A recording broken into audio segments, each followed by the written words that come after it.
Hello and welcome to the weekend wrap-up. I'm Jurnee Taylor. We begin with Governor Sarah Huckabee Sanders joining the call for reforms to federal food programs. She says the program encourages families to eat unhealthy food, so she is requesting to remove some foods from the list. Ashley Godwin shows us the governor's plan to ensure a more healthy diet.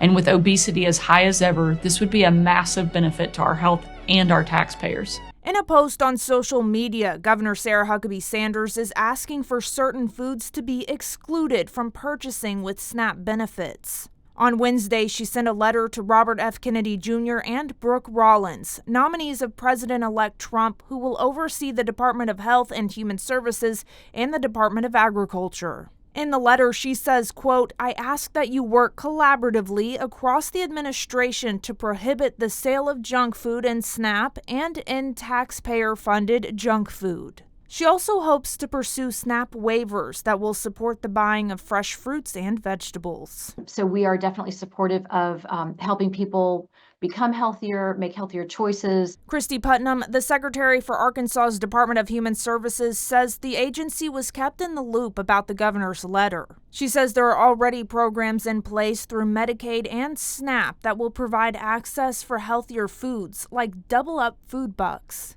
People are able to extend the purchase power of their SNAP benefits when they purchase produce at certain locations. The hope is that this will give Arkansans better options and prevent illness and disease later in life. If we have better health to start with, then we're going to avoid, the worst health outcomes down the road by people eating, making health choices that contribute to chronic health conditions like diabetes, high blood pressure, cardiovascular disease. To be clear, Governor Sanders' letter is a request to these federal agencies. No changes to SNAP benefits have been made at this time. Back to you.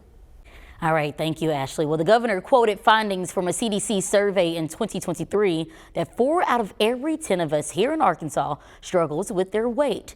The best states in the country report about 2 in 10 being obese. Well, expanding and restoring gun rights promises to be prominent for lawmakers next year. With about a month before the next General Assembly, we already know cleaning up state gun laws will be a priority. One proposal is set to get a second look from both sides of the aisle. Rebecca Brown spoke to a state representative about what's different this time around. It's an area that we've seen both Democrats and Republicans try to address in the past. Should nonviolent offenders be able to own a firearm? That's now one of the questions state lawmakers will consider during the legislative session in January. I like to use the analogy of a hot check. An individual does something 30 years ago, has a hot check, has changed their ways. It's been 10 years. They've not created any more challenges for society. They should have that opportunity. Republican State Representative Scott Richardson introduced House Bill 1057 on Monday. If approved, it would restore the right to possess a firearm to nonviolent felons. That right, ability to protect themselves and also to use that firearm for hunting. But Richardson says there will still be some restrictions in place. So we feel like by adding the 10-year cooling off period so that an individual can validate that they have changed, provides that opportunity to address those concerns both on the House and the Senate end.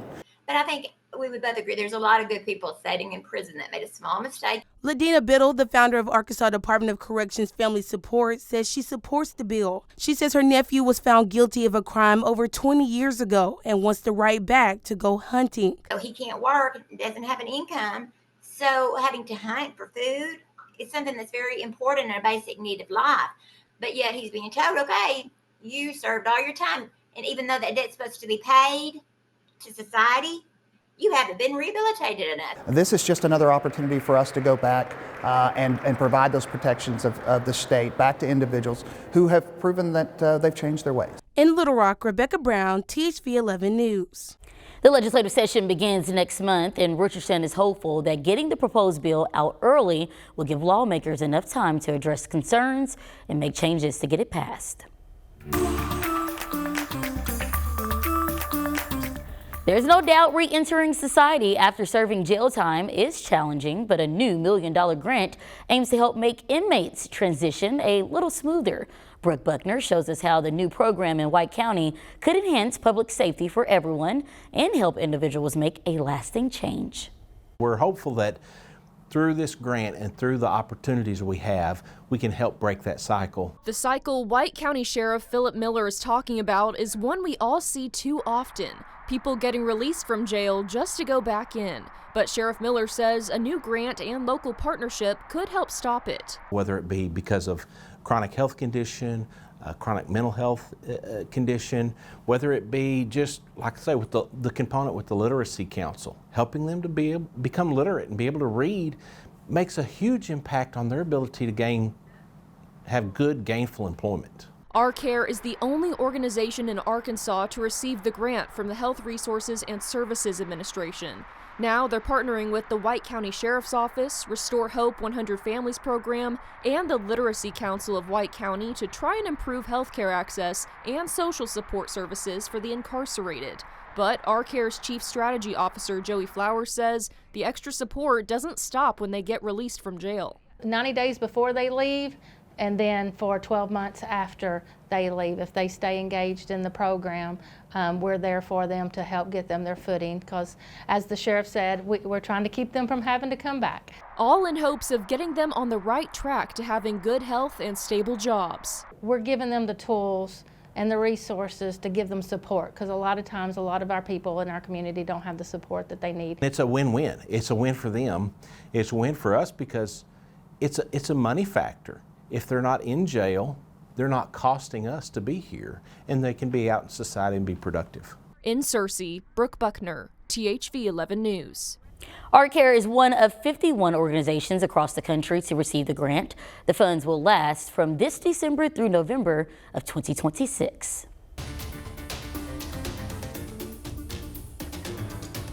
Well, turning now to an update in the investigation into the killing of United Healthcare CEO Brian Thompson.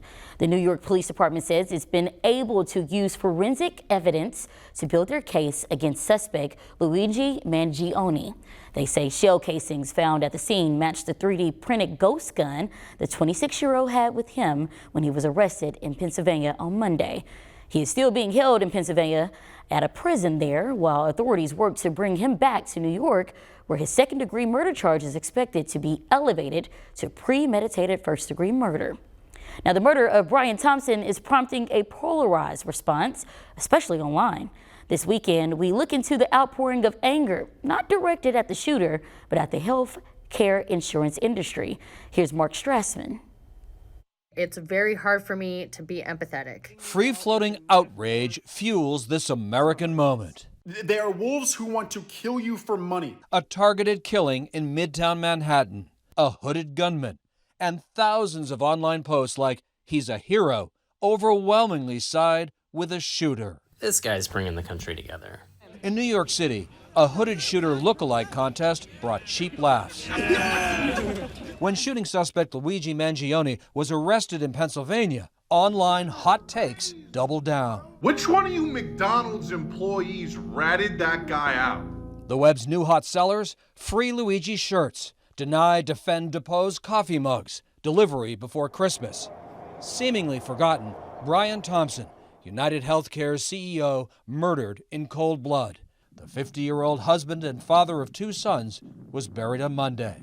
But online voices see him only as the face of a $500 billion health conglomerate. In their eyes, the obstacle to affordable health care. To many of these critics, it's a business model built on refusing to pay for services. In 2023, United Healthcare denied roughly 33% of all claims, the highest rate in the industry. The overall industry rate, 19%. I understand the kind of cultural wash, the response that is kind of washed over a large segment of the population. Yolanda Wilson is a healthcare ethicist. In January, she needed a hysterectomy. This letter from United Healthcare denied her claim 2 days before her scheduled surgery. I was surprised. It just kind of sent me into turmoil. Were you angry? A little bit. Maybe more than a little bit? Probably more than a little bit. Her surgeon fought for her. The claim was approved. But in a world that's often black and white, her take on the murdered executive has lots of gray. You don't agree with the shooting? I don't agree with the shooting. When it first happened, you weren't sad. No. Were you sad for his family? Yes. But you were also sad for all the people his company had denied. Yes. The decisions are made by multiple people, not just by one person.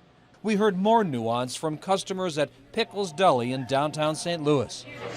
Sure, lots of health insurance horror stories, including Kim's Fahelix. High premiums, high deductibles. High frustration? High frustration. But everyone we talked to here, like Gary Sims, repudiated the killing. I can empathize with the frustration that they may have with the insurance process, but that's no excuse whatsoever to gun that man down. In our recent round of elections, healthcare costs and companies got scant attention from politicians in both parties. Now, everyone's talking about it. I don't feel bad for this guy. In voices like that, any hint of compassion for a murdered man and his family denied. For Eye on America, Mark Strassman in St. Louis. Well, still ahead, we're checking in on the I-30 construction project in Saline County, the last steps for crews to call construction done, and what the new road will look like when we return.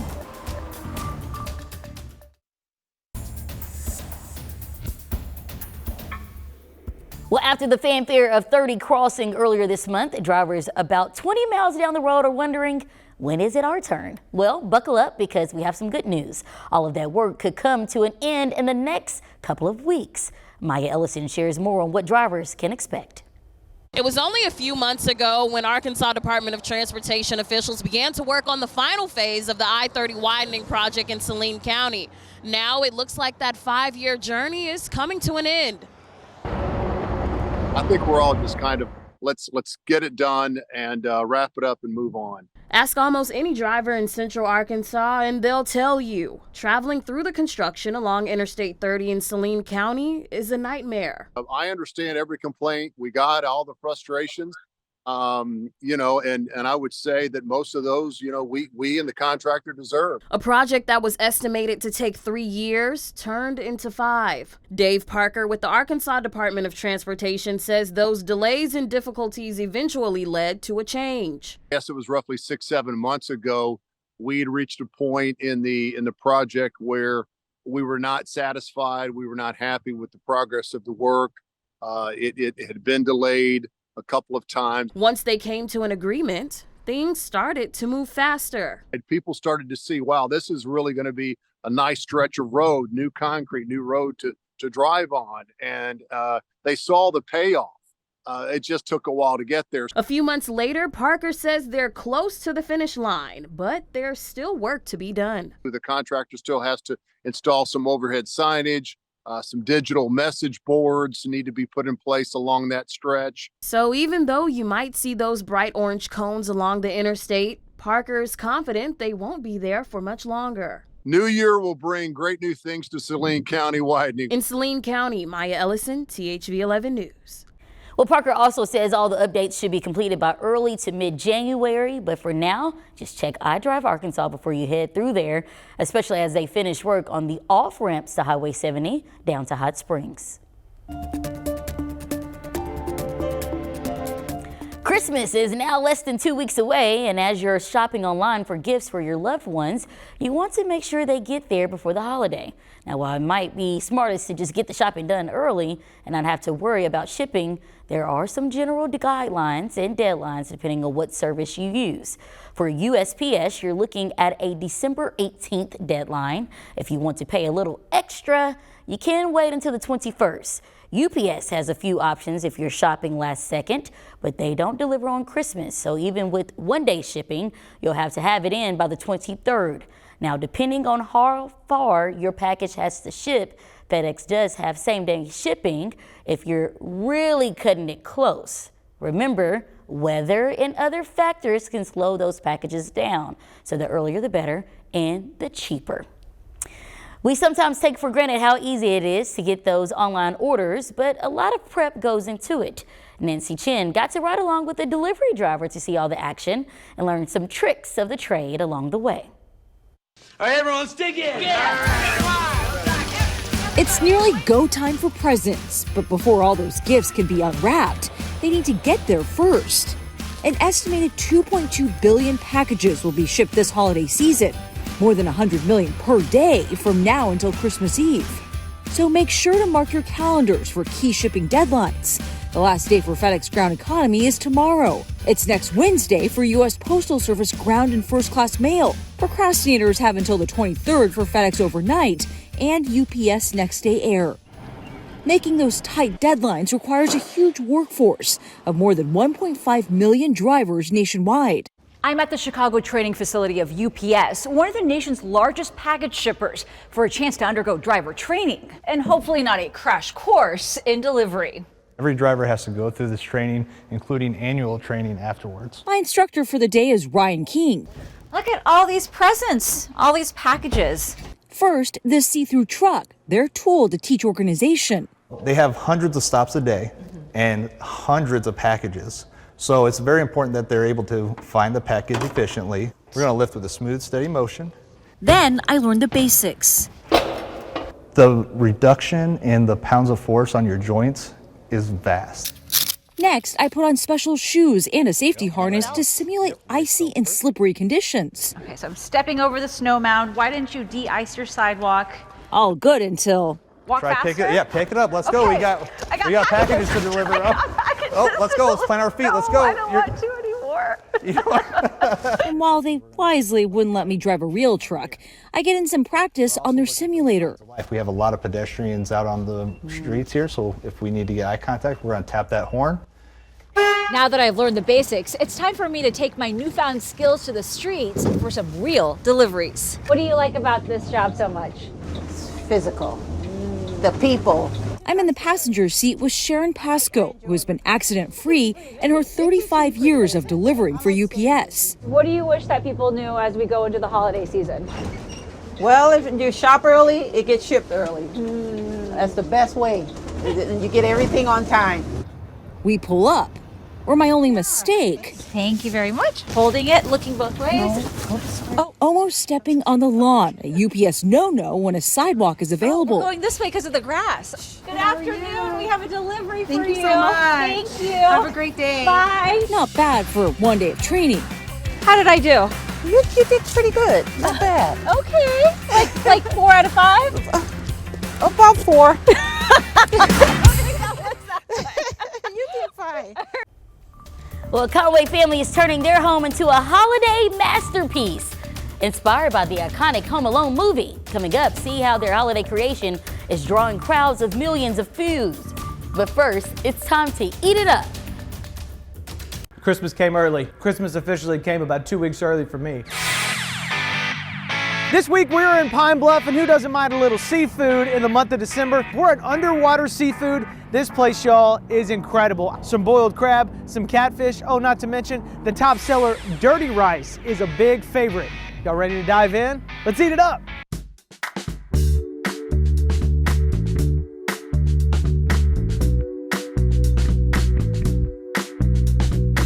To open up this restaurant in your hometown, Watson Chapel grad, UAPB grad, you're here in Pine Bluff. What is it that makes you want to contribute to this community and offer amazing food like this to Pine Bluff residents? Well, when we opened, didn't nobody else do it. So I thought, well, let's have seafood in Pine Bluff. We don't have to travel. We got it right here. I have a biology degree. So it was like seafood, a restaurant. It worked out. We have crab and shrimp, lobster, scallop, fried fish. We got the best fried fish, I think. Yeah. Best seller is seafood dirty rice. It has the crab, shrimp, crawfish, sausage, broccoli, and cheese all over rice with sauce on top of it. That's one of our best sellers. I don't do any of the cooking. My brother, he's in charge of that. Okay, Brandon, you are officially my favorite person because you've divvied up all this stuff for us today. This is our crab and shrimp plate.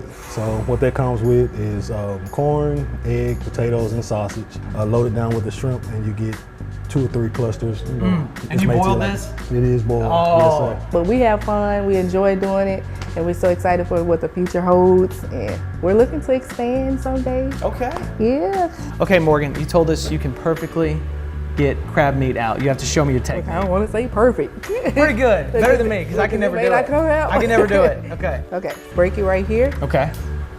Take this part off. Pull that out. Oh, there you go. I'd say that's pretty perfect. Ta-da! That's pretty perfect. The lobster in there, the lobster with the rice. Y'all, I'm in heaven.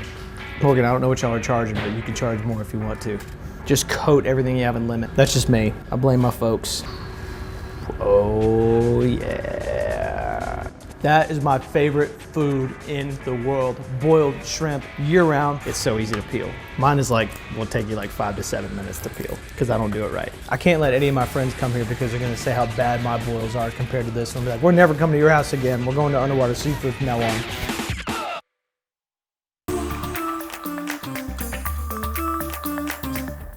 The countdown to Christmas is on. For many families, it's not the holidays without watching our old favorite Christmas movies. Well, a family in Conway has taken one of the season's most iconic movies and turned it into a full-blown Christmas spectacle. Michaela Johnson shows us how they brought Home Alone to life in a big way. A home where Christmas joy and movie magic collide. Hi, Merry Christmas. Welcome to the Home Alone house. From the outside, it's hard to miss. Every time we would pass this house, we would always call it the Home Alone house. Sitting on Bay Hill in Conway, Tim and Angie Howard's home looks a lot like the one from the iconic 1990 film. We have 8 children, so Christmas is chaotic, but it's a wonderful chaos. One big decision led them to their holiday house. We were actually planning to move out of state that week that we decided to stay in Conway and not move and look at this house seriously. Our house sold. A confirmation they were on the right path. We looked at the inside of the house, we loved it. Okay, we'll get this house. Do we paint the brick? Do we leave it? And I'm so glad we didn't because it wouldn't be the Home Alone house. A couple wreaths on the windows, then a decision to lean into a theme. The first thing we did was the Marvin Harry van. The decorations taking you from doorstep to movie set. It takes a lot of work. I do the painting and the display work, and he props them up. Each prop, I'm gonna say from drawing it off to cutting it and painting it, it's probably 12 to 15 hours maybe. It's such a huge movie, but there's not a lot of merchandise out there. So yes, many of these creative, lifelike, and huge decorations, each made by hand by Angie. A quick glance, and you can see the keen eye to detail. I like the old man Marty. Shovel in hand, Harry and Marv's iron and burnt head marks, Michael Jordan in the window. Just some of the many nods to the movie that has started a frenzy. Seeing people outside your house all the time is a little bit different because we're not used to that, but it's been so much fun. Nothing beats the view at night, and people have come from all over to take in some Christmas nostalgia.